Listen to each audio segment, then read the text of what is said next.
time we'll have it open again. But no, this is a really special venue. A lot of cool stuff happens here. You get to the best artists. So yeah, I mean, this is going to be a really special night. Appreciate you guys coming down. But yeah, so my wife and I, I tell jokes, by the way. I'm also the host. But my wife and I, we moved back to the Springs a few years ago, probably about 3 or 4 years ago. We moved here for the same reason I feel like a lot of people moved to Colorado. We want to be a lot closer to the car washes. But I do feel like the car wash scene in Colorado Springs has gotten a little bit out of control. I was driving through Briargate the other day and I saw a mega church that had a car wash attached to it. Never forget the name. It was Jesus, Please Take the Wheel and Wash. Yeah, thought that was pretty awesome. But no, I was born down here, born over at Fort Carson. Both my parents were in the military. They're both boomers. I know the boomers get a bad rap for a lot of things. Kind of will let them off the hook for one thing, though. How they raised my generation. I feel like they get a really bad rep for how they raised us, and I can say unequivocally that they did not raise us. Like, I don't know what they were doing, but it was definitely not raising children. I had a house key when I was like 3. I don't know if you remember this about the boomers too. Back in the 90s, they were known as the me generation.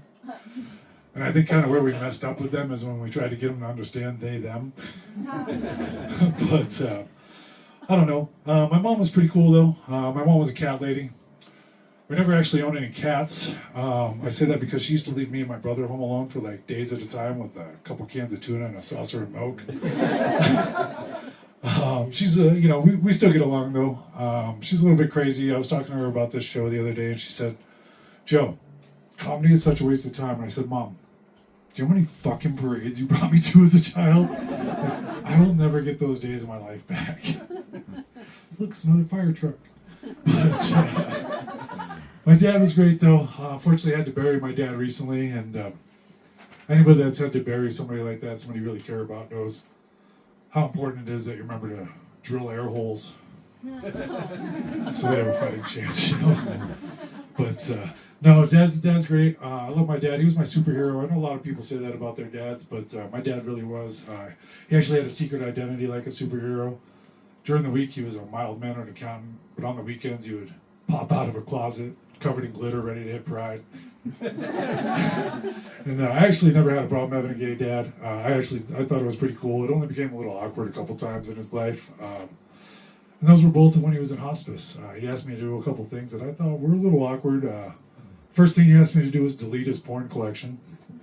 And we're talking about a 65-year-old accountant, so these are meticulous files on a desktop computer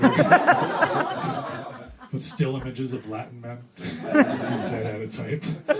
File names were like 2008 taxes.butts. The other thing, well, my dad was in the military, so he had VA benefits, and they're not amazing. So I had to help with a lot of the home health care, and I actually had to give my dad a suppository. So everybody should try it. But it was really awkward because I remember he looked back at me and we locked eyes, and in that moment, we both realized that this was going to be the last time that a man lovingly placed something in his ass. But hey, fuck ICE, right? Yeah, fuck ICE. I kind of feel like if you support ICE at this point, it's like supporting the government in the movie E.T. Like, you know what I mean? It's just like, what are you guys doing? And hopefully now that they've graduated from kidnapping soccer fans to murdering soccer moms, people will start to pay attention. Yikes. But no, actually, I'm a registered independent.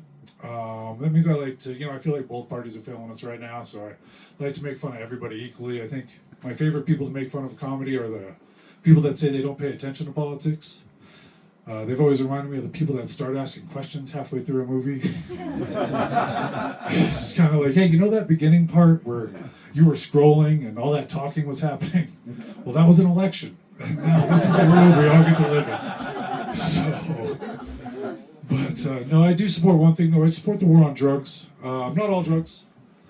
Just one drug in particular, Viagra. I do feel like if we were able to outlaw Viagra, then maybe some of these old politicians would retire and stop trying to fuck us all the time. But all this division definitely has this. A lot of people in the nation are talking about a second civil war. which I'm not completely against. I feel like the first Civil War is like 90% camping. And honestly, we got some really cool innovations out of the first Civil War. We got the idea for modern triage. We got the idea for modern ambulances. The Thanksgiving holiday actually came out of the first Civil War. And, I honestly have a couple cousins I know I would cap for access to healthcare and another 3-day weekend. So, but no, I think that I want what everybody wants. I want both parties to come together and start working together more. I want Republicans and Democrats to start crossing the aisle like they used to do on that plane to that island.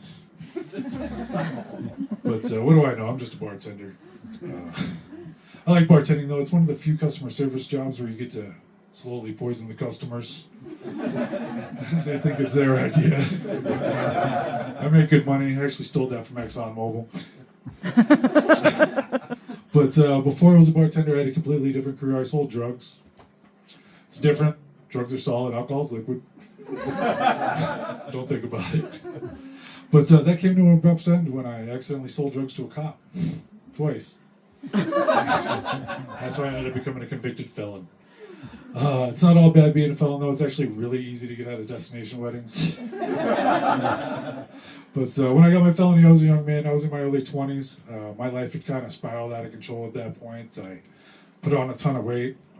I was in and out of court all the time. I got really toxic with the women in my life. And I realized that if I didn't turn my life around and start making some better choices, that there was a really solid chance I could end up serving 4 to 8 years in the White House.